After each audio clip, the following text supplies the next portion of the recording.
नमस्कार दोस्तों, मैं देवेंद्र पाल स्वागत करता हूं आप सभी का डीएसपी कोचिंग सेंटर में। तो देखिएगा, इस वीडियो में हम सेंट्रल बैंक भर्ती 2024 सफाई कर्मचारी व सब स्टाफ के लिए बैंकिंग अवेयरनेस के कुछ मोस्ट इम्पोर्टेंट क्वेश्चंस देखेंगे जो आपकी परीक्षा के लिए वेरी इम्पोर्टेंट है। और देखिएगा, बैंकिंग अवेयरनेस से आपकी परीक्षा में 2 से 3 क्वेश्चन 100% पूछे जाएंगे, इसलिए आप वीडियो को पूरा देखिएगा और सभी क्वेश्चन अच्छे से याद कर लीजिएगा। और इसका पीडीएफ आपको हमारे टेलीग्राम चैनल और व्हाट्सएप ग्रुप पर मिल जाएगा, लिंक डिस्क्रिप्शन में है। यदि आपने ज्वाइन नहीं किया है तुरंत जाकर ज्वाइन कीजिएगा। देखिएगा, सभी सिलेक्टेड क्वेश्चन लिए इस वीडियो में हमने, जो कि आपकी परीक्षा में पूछे जाएंगे। सभी रिपीटेड क्वेश्चन हैं जो बैंक बार बार एग्जाम में पूछता है। और देखिएगा, आपकी परीक्षा में ज़्यादा टाइम नहीं है, तो जितनी भी यानी कि वीडियोज लेकर आए हम, जितनी भी आपको पीडीएफ प्रोवाइड करें, आप सभी याद करते जाएं, सभी क्वेश्चन अच्छे से याद करते जाएं। और देखिएगा, लास्ट 6 मंथ का करंट अफेयर हमने व्हाट्सएप ग्रुप और टेलीग्राम पर प्रोवाइड करवा दिया है, बिल्कुल फ्री। तो वहाँ से आप लास्ट 6 मंथ का करंट अफेयर अच्छे से कवर कर लें, क्योंकि देखिएगा 2 से 3 क्वेश्चन करंट अफेयर से आपकी परीक्षा में बनते हैं।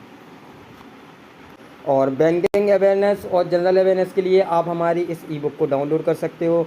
इस ई बुक में 1200 प्लस MCQ क्वेश्चंस दिए हुए हैं, जो कि मोस्ट इंपॉर्टेंट क्वेश्चंस हैं, सभी सिलेक्टेड क्वेश्चंस हैं जो आपके एग्जाम में 100% पूछे जाएंगे। यदि आपने ये ई बुक के 1200 क्वेश्चन कंप्लीट कर लिए तो आप जनरल अवेयरनेस में अच्छा स्कोर कर जाओगे, ये गारंटी है। इसका प्राइस देखिएगा मात्र 50 रुपये है। इस ई बुक को आप लिंक के थ्रू भी डाउनलोड कर सकते हो, डिस्क्रिप्शन में लिंक दे रखा है, और आप इसको व्हाट्सएप पर भी ले सकते हो। हमारा व्हाट्सएप नंबर है 7354152348। इस नंबर पर आप मैसेज करके इस ई बुक को प्राप्त कर सकते हो। देखिएगा, पूरा 80% का डिस्काउंट है। इसका प्राइस कुछ ज़्यादा नहीं है, ओनली 50 रुपीज़ है। और 50 रुपीज़ में ये 1200 MCQ क्वेश्चन की PDF आप डाउनलोड कर सकते हो। जिसने अभी तक डाउनलोड नहीं किया तुरंत जाकर डाउनलोड कीजिएगा, क्योंकि ये जनरल अवेयरनेस और बैंकिंग अवेयरनेस के लिए बहुत ही अच्छी ई बुक है। इसको पढ़कर आप गारंटेड 20 में से 18 मार्क्स आसानी से ला सकते हो। चलिए क्लास को स्टार्ट करते हैं। देखिएगा, क्वेश्चन नंबर फर्स्ट, निम्नलिखित में से किस बैंक ने I watch banking project launch किया है? तो HDFC बैंक ने। और आई वॉच क्या है? एक ऐप है आई वॉच, और इसको एप्पल फ़ोन के लिए यानी स्पेशली यानी कि लॉन्च किया गया था। ठीक है, HDFC बैंक ने किया था। ऑप्शन नंबर सी यहाँ पर आपका करेक्ट आंसर रहेगा, याद रखिएगा सभी। देखते हैं अगला, निम्नलिखित में से कौन RBI का कार्य नहीं है? तो ऑप्शन नंबर डी, कृषि विकास के लिए किसानों को प्रत्यक्ष रूप से धन आवंटित करना, ये RBI का काम नहीं है। ऑप्शन नंबर डी यहाँ पर आपका करेक्ट आंसर रहेगा। अगला, भारत में 1 रुपये के नोटों को कौन छापता है? तो वित्त मंत्रालय छापता है, और बाकी जो कागजी मुद्रा होती है आपकी, उसको RBI छापता है। ठीक है, यानी ऑप्शन नंबर बी यहाँ पर आपका राइट आंसर होगा इसका।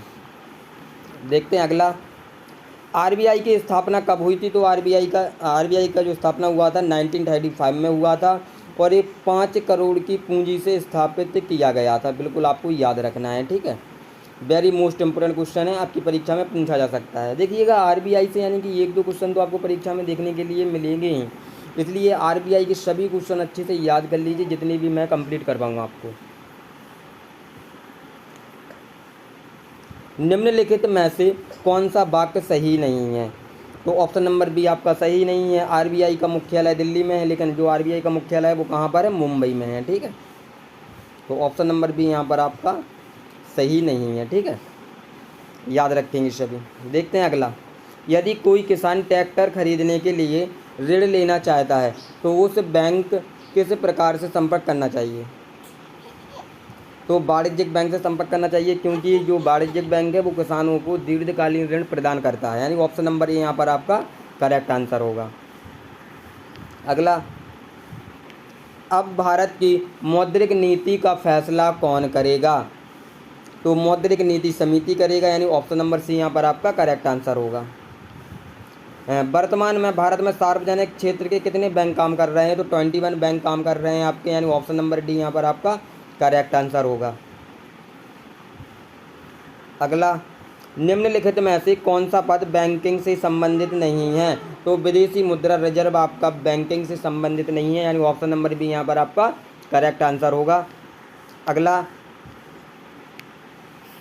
निम्नलिखित में से कौन सा शब्द मौद्रिक नीति के बनाने में प्रयोग नहीं किया जाता है? तो डी, ब्लू चिप, यानी ऑप्शन नंबर डी यहाँ पर आपका करेक्ट आंसर होगा। और देखिएगा, निम्न में से कौन सा बैंक सरकारी नहीं है? तो IDBI बैंक सरकारी नहीं है। भारतीय औद्योगिक विकास बैंक यानी IDBI बैंक की स्थापना 1964 में एक अधिनियम द्वारा की गई थी। जून 2018 में इस बैंक की 51% हिस्सेदारी भारतीय जीवन बीमा निगम ने खरीद ली थी और 21 जनवरी 2019 को रिजर्व बैंक ने इसे अंशश्रेणी की श्रेणी में डाल दिया था और अब यह एक प्राइवेट बैंक कहलाता है, IDBI बैंक। बिल्कुल याद रखेंगे सभी। ऑप्शन नंबर ए यहाँ पर आपका करेक्ट आंसर होगा। देखते हैं अगला, निम्न में से कौन सा सम्मिलित नहीं है? निम्न में से कौन सा सम्मिलित नहीं है? तो option number C, UCO bank की स्थापना है जो वो 1943 में हुई थी। ठीक है, कब हुई थी? 1943 में हुई थी और कोलकाता पश्चिम बंगाल में हुई थी। वर्तमान में इस बैंक में भारत सरकार की हिस्सेदारी 93.29% है। ऑप्शन में दिए गए अन्य सभी बैंकों की स्थापना वर्ष ठीक है, देखिएगा यहाँ पर जो पंजाब की स्थापना है वो 1894 में हुई थी, SBI की स्थापना 1955 में हुई थी और जो यूको बैंक की स्थापना है वो 1985 में नहीं हुई थी, वो 1943 में हुई थी। ठीक है, कैनरा बैंक की स्थापना 1906 में हुई थी। बिल्कुल आपको ये भी याद रखना है। चलिए देखते हैं अगला क्वेश्चन।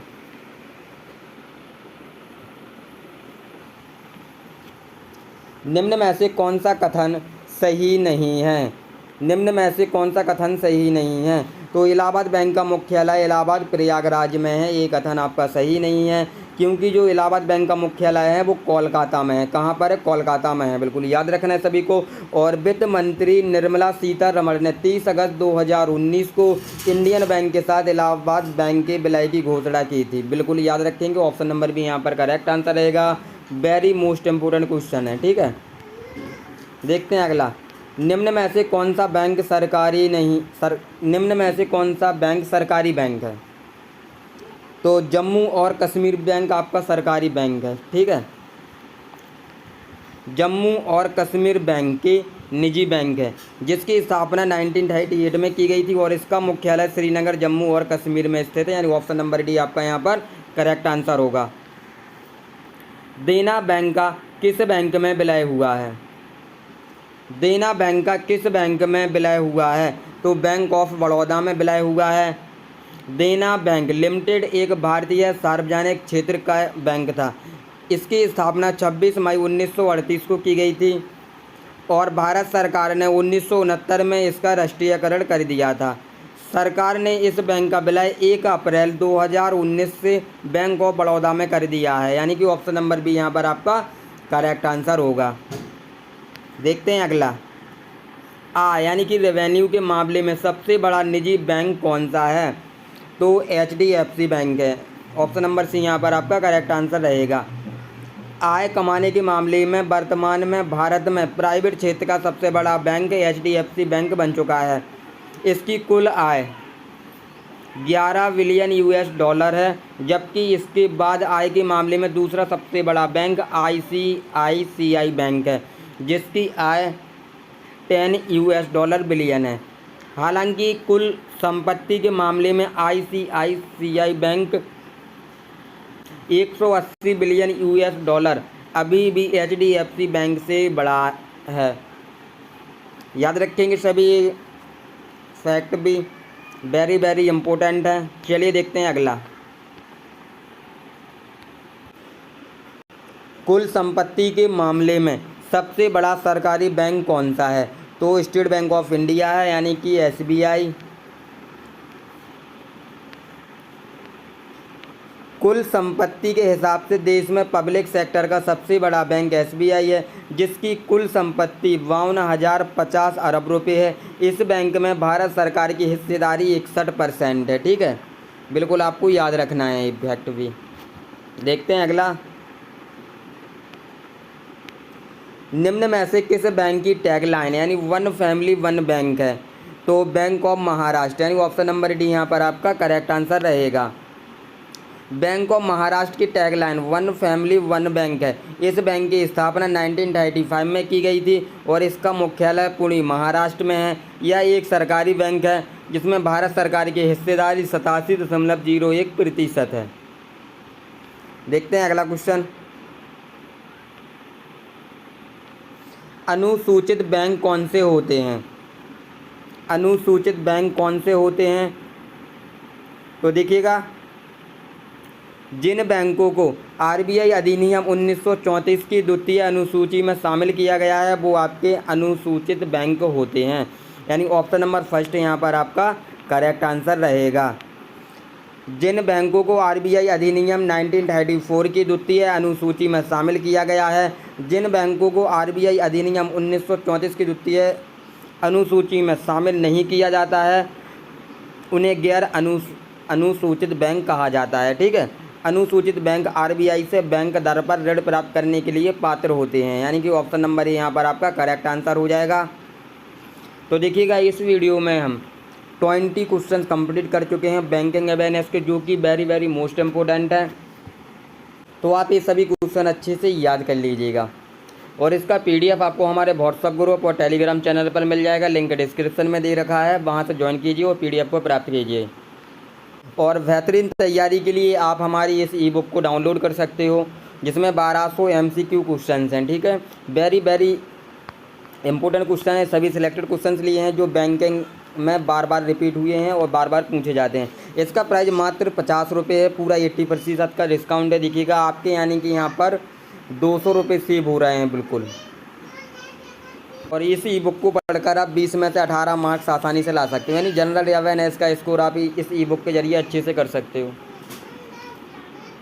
जिसने डाउनलोड नहीं किया तुरंत जाके डाउनलोड कीजिएगा, लिंक डिस्क्रिप्शन में दे रखा है। और इसको आप व्हाट्सएप पर भी डायरेक्ट ले सकते हो। हमसे कांटेक्ट कीजिए, हमारा कांटेक्ट नंबर है 7354152348। इस नंबर पर आप मैसेज कर सकते हो। चलिए, अगर वीडियो अच्छी लगी वीडियो को लाइक शेयर कमेंट जरूर करें और चैनल पर नए हो चैनल को सब्सक्राइब कर लें, ताकि आने वाली वीडियोज़ को नोटिफिकेशन आप सभी को मिलता रहे। मिलते हैं नेक्स्ट वीडियो में। जय हिंद, जय भारत, बेस्ट ऑफ लक।